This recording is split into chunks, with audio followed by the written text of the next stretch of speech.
اس پر واقع ہو جائیں یا کہہ لیں کہ اس کو سزا دیں، قریب تھا کہ اس کو سزا دیں یا اس کی کوئی لتریشن کر دیں۔ فقال الحر، تو حر بن قیس جو بڑے سمجھدار تھے کہنے لگے یا امیر المومنین، امیر المومنین، ان اللہ تعالی قال النبی، اللہ تعالیٰ نے اپنے نبی سے فرمایا ہے کہ خذ العفو وامر بالعرف، کہ آپ معافی کو پسند کریں، معافی والا معاملہ کریں، وامر بالعرف، اور نیکی کا حکم دیں، واعرض عن الجاہلین، اور جاہلوں سے اعراض کریں، یعنی جو ان پڑھ اور جاہل ہیں ان سے آپ اعراض برتیں، ان کی وجہ سے اپنے آپ کو ڈسٹرب نہ کریں۔ وَإِنَّ هَذَا مِنَ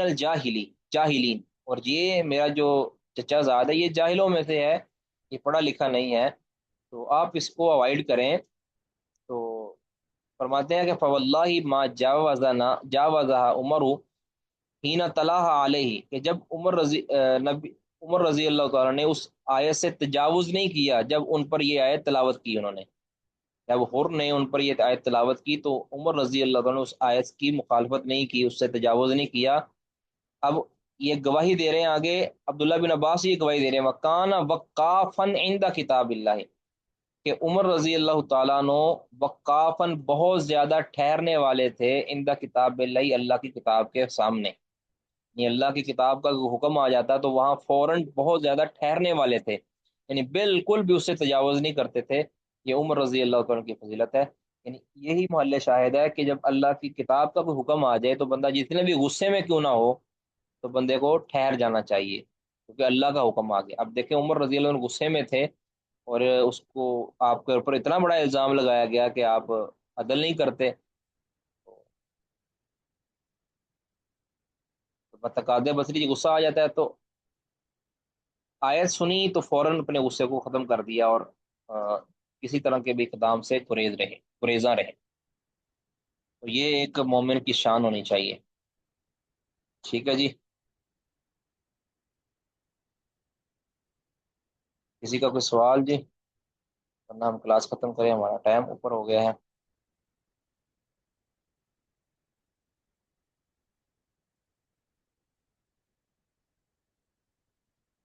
ٹھیک ہے جی، سبحانک اللہم وبحمدک، اشہد ان لا الہ الا انت، استغفرک واتوب الیک۔ السلام